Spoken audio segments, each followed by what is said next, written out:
little shy? What's happening? Yeah, where do you want it? Both sides or both sides? Both sides. You got it. Thank you. It's always easier just to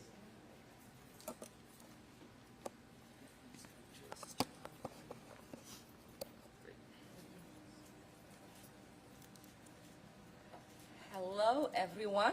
I wish we were here under different circumstances, but today we are here to speak truth about the GOP's budget bill that will devastate the very people that we fight for.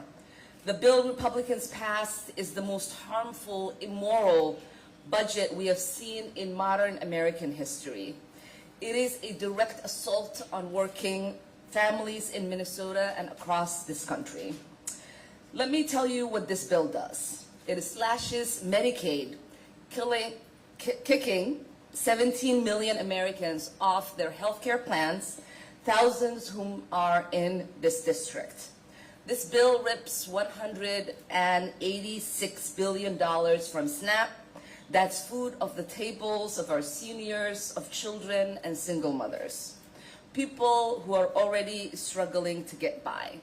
Here in the 5th District, that's nearly 90,000 people who rely on SNAP. I've spoken to them, and many of them are asking, how do I feed my kids and still pay my bills? This is the United States of America. No one should ever have to make that choice. And while families are being told to tighten their belt, billionaires are getting a windfall. Permanent tax cuts for the rich and temporary scraps for everyone. This is the largest upward transfer of wealth in our lifetime. It makes the rich richer and leaves working people behind. Republicans love to call themselves the party of the working class, but this bill proves otherwise. It threatens nearly 2 million construction jobs, including 800,000 green jobs, and could erase $148 billion in wages and benefits. That is not a working class agenda. It also cuts $300 billion in education programs. It drives up student debt, and it slams the door shut on millions of young people who are simply wanting a chance for a better life. This district is home to one of the youngest constituents in the country because it includes so many higher ed institutions, including the University of Minnesota. This bill tells them you are on your own. And for what? To hand over $150 billion to immigration enforcement, $45 billion for ICE detentions, more than 13 times their current budget. We're already seeing reports of new detention centers like the alligator Alcatraz being built in Florida. We are being told again and again that we can't afford universal health care, quality education, or university school meals. But somehow, we can always afford another detention center, another dollar for a war, another dollar for prisons, and tax cuts for the rich. The American people do not want this bill. But Republicans rammed it through in the darkness anyway because they know that this bill will not stand up to scrutiny, so they hid it from the public. And here's the kicker. They delay most of the cuts until 2027. I wonder why.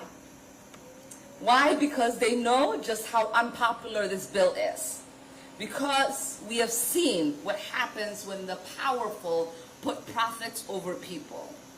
But we've also seen what happens when working people, immigrants, students, parents, work together as neighbors and refuse to be ignored.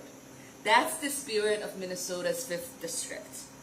We do have people power, and we're going to keep fighting for a country that invests in its children, that feeds families, and expands opportunities. Thank you all for helping us spread this message.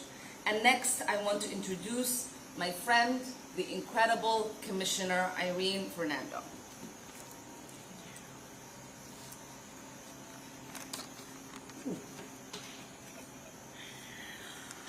Good morning. I am Hennepin County Commissioner Irene Fernando, but you can call me Commish, and I use she, her pronouns. I'm the youngest woman to ever be elected to the Hennepin County Board.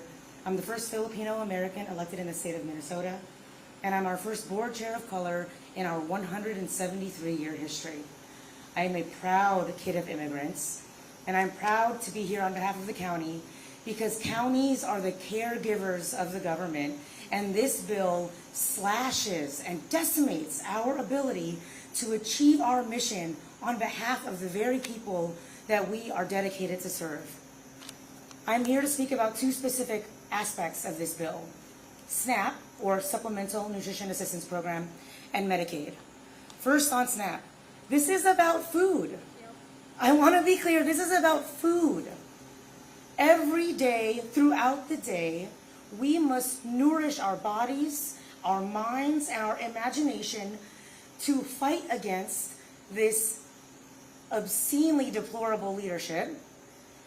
And far more importantly than that, to uplift the self-love and the community love that exists across our residents already. SNAP is about food. We are cutting food to add a few more zeros to the end of a number with a lot of zeros, for like a fraction of people. The county plays a role in SNAP because 143,000 people, 1 in 9 residents every day, utilizes this necessary, long-standing, not previously controversial policy choice. Because bipartisan in the Ag Bill, we collectively decided that food did not have to be a political issue.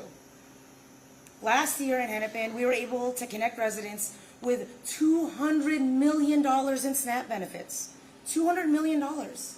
If that goes away, where else will those funds come from?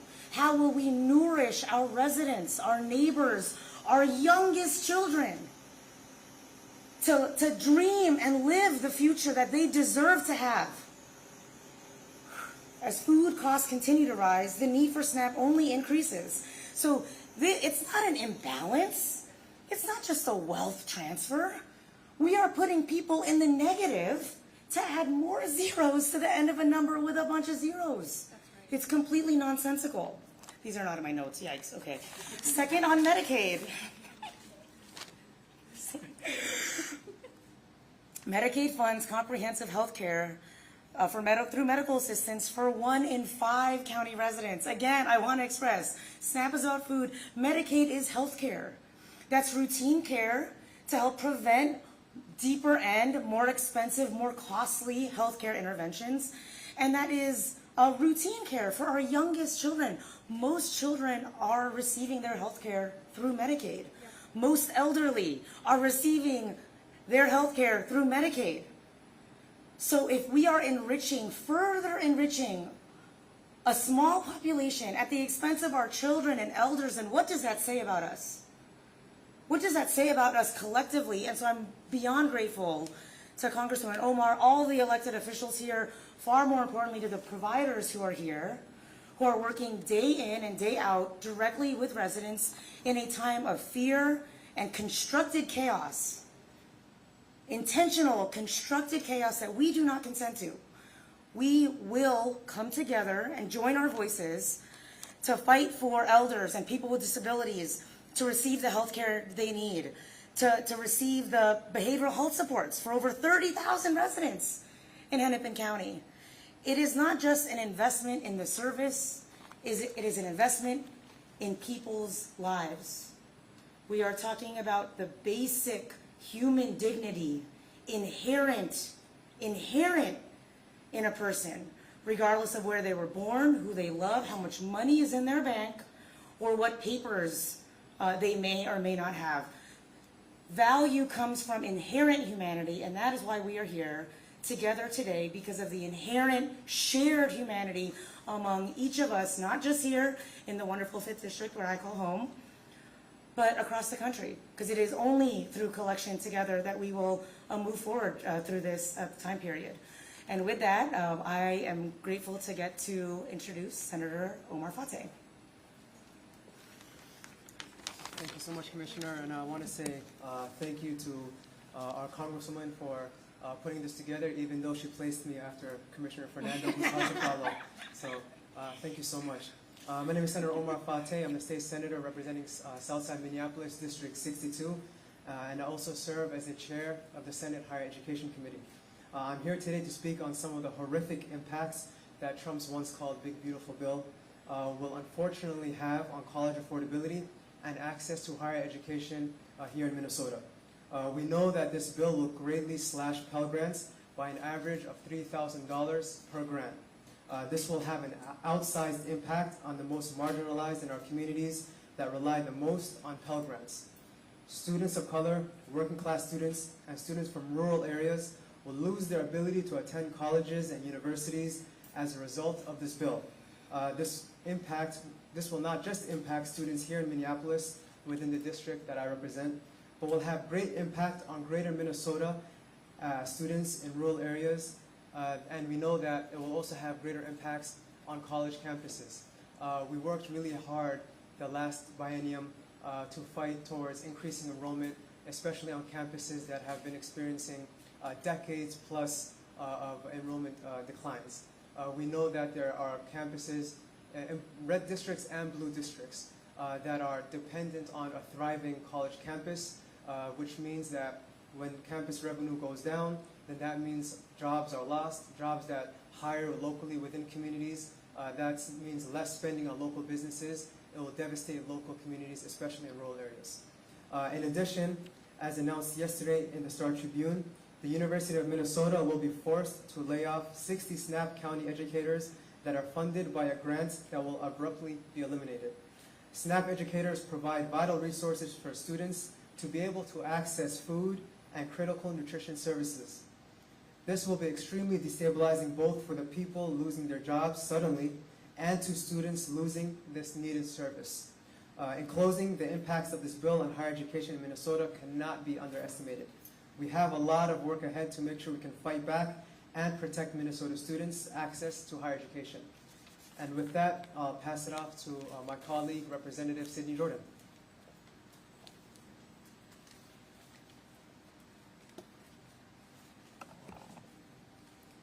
Hello, my name is Sidney Jordan. I use she, her pronouns, and I represent 60A in the Minnesota House of Representatives, which is Northeast Minneapolis and Southeast Como. I also serve as the DFL co-chair for education policy in the Minnesota House of Representatives. And in 2023, I was the chief author of Minnesota's Universal School Meals Law, which provides breakfast and lunch to every child in the state of Minnesota. So there's probably no surprise that I'm here to talk about exactly why this bill is not a beautiful bill for Minnesota students or their educators. Billionaires getting tax breaks doesn't feed kids or fund schools. It just makes the rich richer at the expense of children.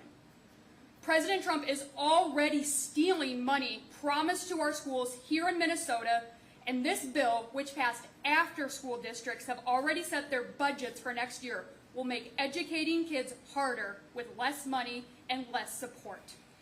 In Minnesota, we were able to hold our education funding steady because Democrats in the Minnesota House fought to tie education funding to inflation. So this means because of Minnesota, schools will receive on average another $575 per pupil this year, an additional $644 on average next school year. We also protected universal school meals for every child despite multiple bills introduced by Republicans. However, despite this generosity, which every Minnesotan rightfully should count on, we in Minnesota cannot fill the holes that President Trump and Republicans in Congress have blasted into our schools. This reckless action creates uncertainty and funding gaps, which ultimately harms every child in this state.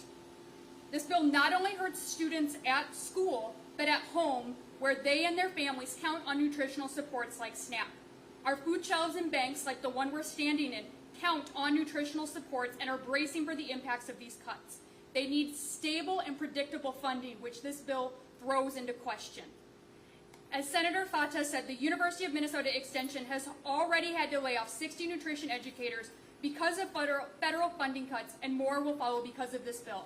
So not only are Republicans and President Trump taking money away from hungry families, they're making it harder for them to access that little money that they have left behind. In Minnesota, Democrats this year fought to include $12 million more in food assistance spending in our state budget, but like our education budget, we cannot make up this loss of federal funding. People, Minnesotans, will go hungry, so Donald Trump and his friends do not have to pay their fair share. And Minnesotans like my constituents in Northeast Minneapolis and Southeast Como know that this is wrong. We all need to pay our fair share, and we all need to put our children first. And Donald Trump and Republicans in Congress have turned their backs on Minnesotans like me and my constituents. I want to thank Representative Omar and all of my colleagues here for making sure that we know what is in this bill and how it is going to hurt us all to make billionaires more rich. And with that, I want to pass it off to Mariah Ali from Wagenius, Minnesota, to talk more about what this bill will do. Hi everyone, my name is Mariah Ali. I'm a resident of Minneapolis and a leader with Wagenius, Minnesota. I am joining my representative, Congresswoman Omar, alongside my neighbors today because, frankly, I'm appalled, I'm disgusted at the passage of this one big, evil bill. For the past several months, we have seen ICE agents use extremely aggressive tactics to arrest our friends, to detain our neighbors in inhumane conditions, and to deny people access to legal counsel. With the passage of this bill, the Trump administration and his kowtowing lackeys in Congress have put their fascist tactics on full display. They use the word criminal, they use the word illegal, they use the word alien to justify this treatment, to dehumanize our fellow humans. But I will not, and we will not, all people of conscience will not be fooled. These are our neighbors, our friends, our fathers, our mothers, our grandparents, and our children. ICE is stealing away human beings, disappearing the very people who make our lives and our communities stronger. And now, ICE has a budget larger than the militaries of 188 countries. Not only does this bill divest much-needed resources from our families and our communities, as you've heard from my colleagues, it recklessly accelerates an already violent and secret police force. This is not just shocking, it's unconscionable. This administration's goal is clear. They will militarize American streets. They aim to sow fear among us. They aim to dominate us. They aim to divide us. And if any person thinks they are safe because they have legal status, or because they are a citizen, or because they were born here, let me be clear, you too are not safe. The erasure of rights for some is the erosion of rights for all. None of us is safe with an anonymous police force marching through our streets. None of us is safe when due process becomes optional.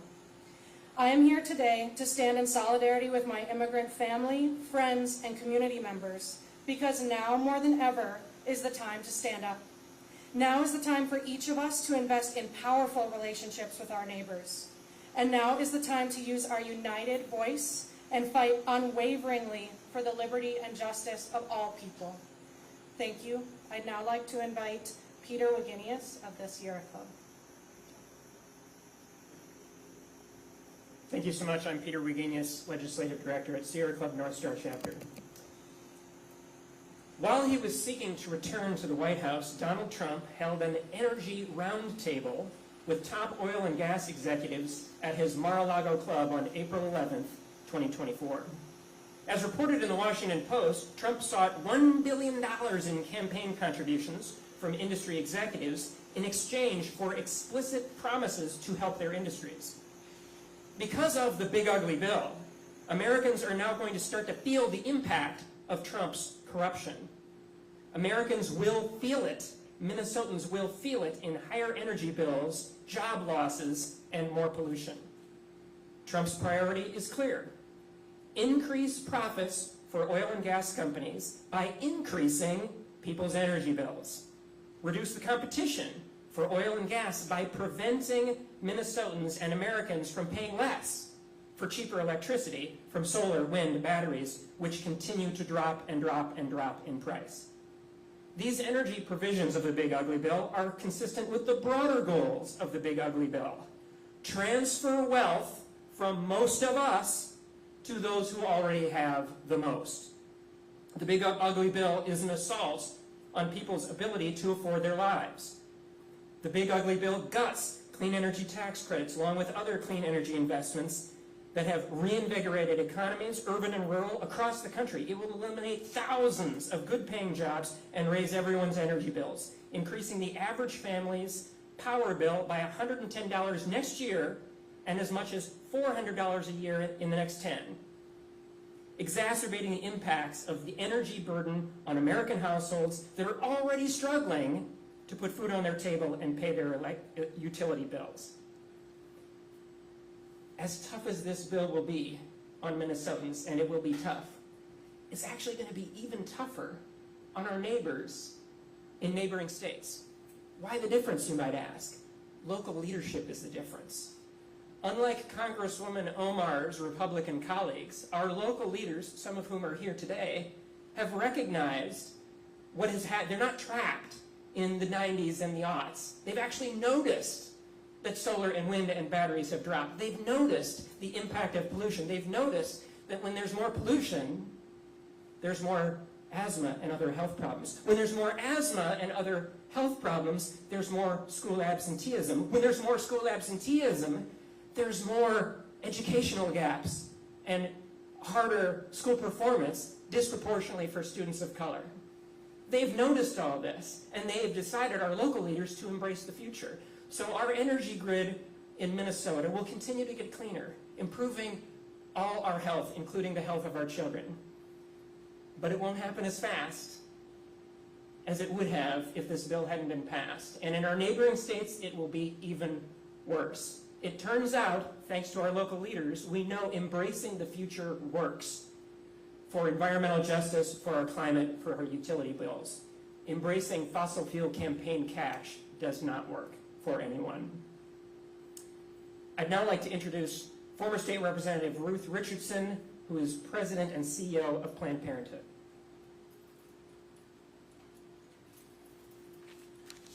Good morning. I'm Ruth Richardson, President and CEO of Planned Parenthood North Central States. When President Trump signed the bill last week, it had an immediate impact on Planned Parenthood patients who rely on Medicaid. The bill blocks patients from using Medicaid funds to pay for our services, including birth control, cancer screenings, annual wellness visits, mental health, STI testing, and treatment. With that action, more than 1 million Americans were stripped of their access to essential and affordable health care at our health centers, including 22,000 Planned Parenthood patients right here in Minnesota. Planned Parenthood is an irreplaceable Medicaid provider. The government should have no place to dictate personal health care decisions, including what provider a patient wants to choose. Here at Planned Parenthood North Central States, more than 30% of our patients rely upon Medicaid, and that was just in 2024. Thanks to Medicaid, they were able to access over 300,000 birth control options, 2,500 long-acting reversible contraception options, 70,000 sexually transmitted infection tests, 1,000 cervical cancer screenings. Patients relied on almost $11 million in Medicaid funds to access that care, and now that resource is gone.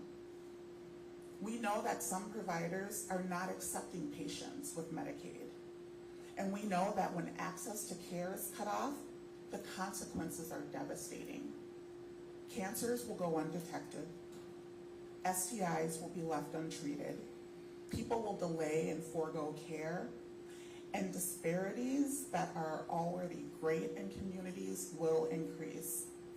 And in this fragile healthcare system, it's going to impact communities of color, patients in rural communities, and LGBTQ+ patients.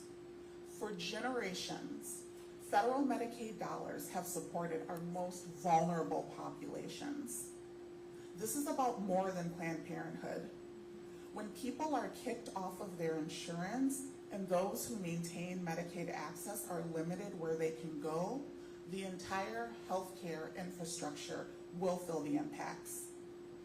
Emergency rooms will fill up, ambulance wait times will increase, costs for accessing care will increase, and minor medical needs will turn into life-threatening concerns as people delay care until it becomes an emergency. But we know this is not a new story.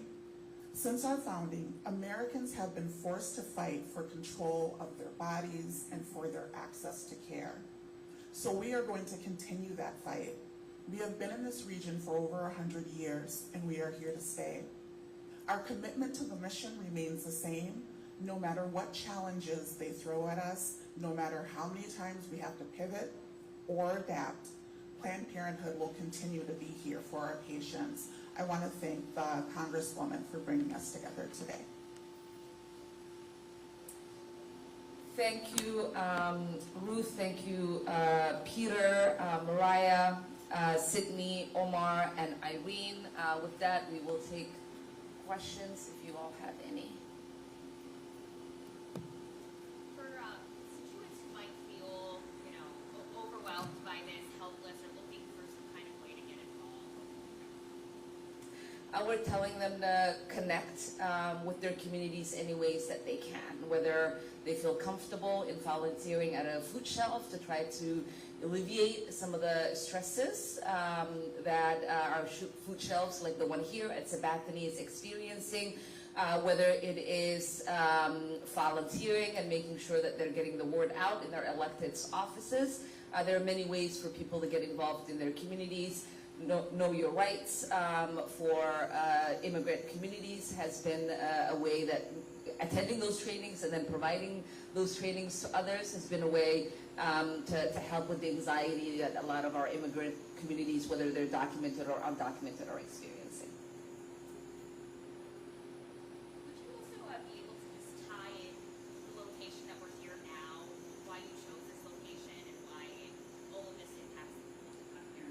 Yeah, that's a really good question. Thank you for that. So we are here at Sabathani, which is the heart of South Minneapolis. It is one of the oldest community centers, especially for the African American community here. It's been a pillar of hope, of support, and of inspiration. There are many organizations that are housed out of here, including our district office, where people are able to come services, as we are liaison to the federal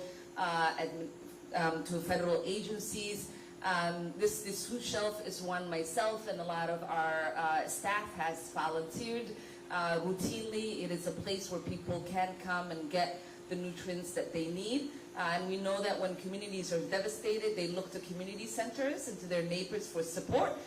And when those supports are not there, then that devastation deepens. So we want to make sure that we are highlighting the work that Sabathani does and what it means to our community. Sabathani also has been a place of innovation. They have been working to try to be carbon neutral. They've been trying to be innovators in bringing new energy sources. And so we want to continue to uplift the work that they're doing. So the bill says that people under 60K are the ones who are most impacted. I feel like sometimes we have the tendency to inform the public, but I can't hear you. sometimes we have a tendency to inform the public, but leave them with doom and gloom. Are there any tangible steps that our community members that are making under the threshold that will be harmed the most can do right now, maybe for preparation or in terms of just some solutions?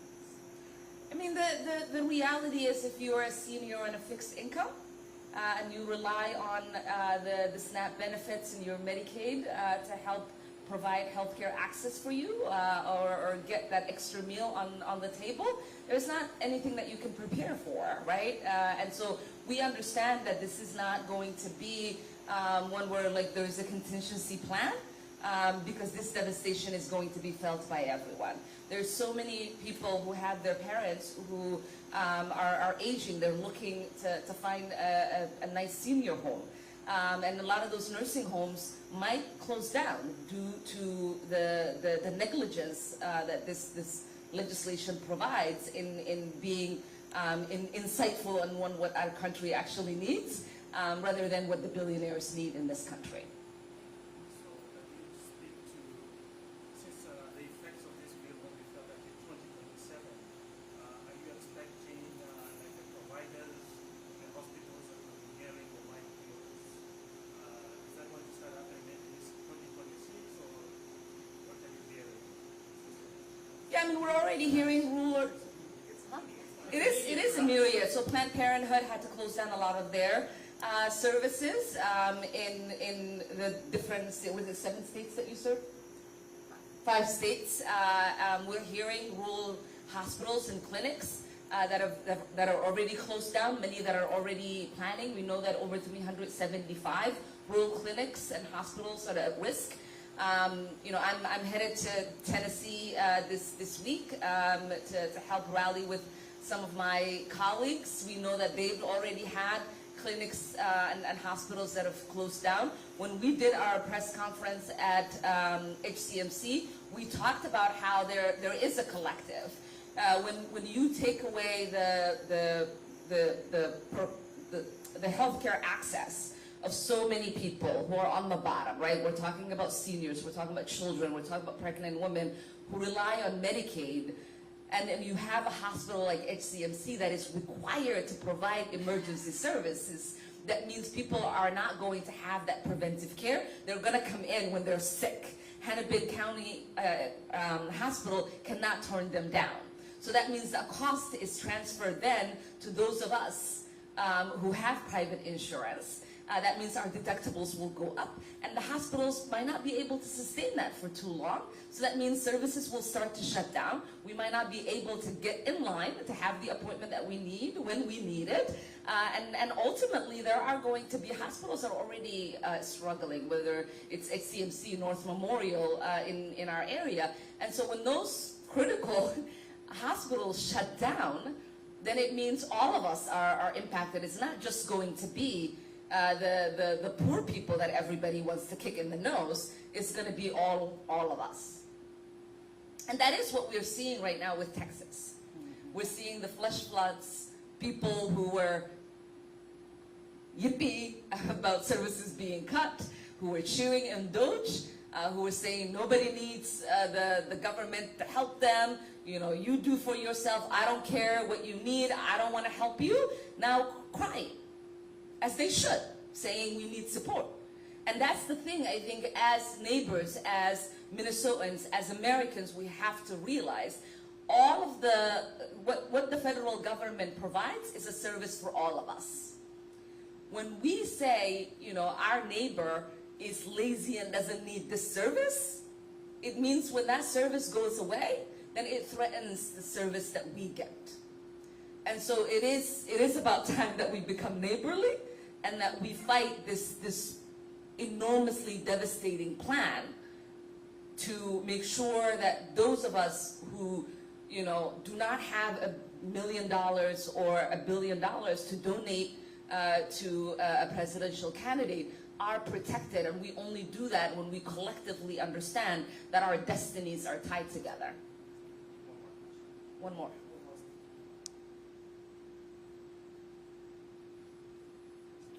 Okay. Well, with that, thank you all. Thanks, everyone.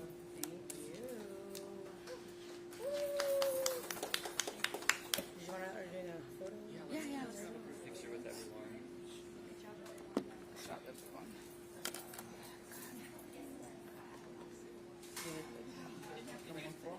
I know, right? Yeah, we're not going to.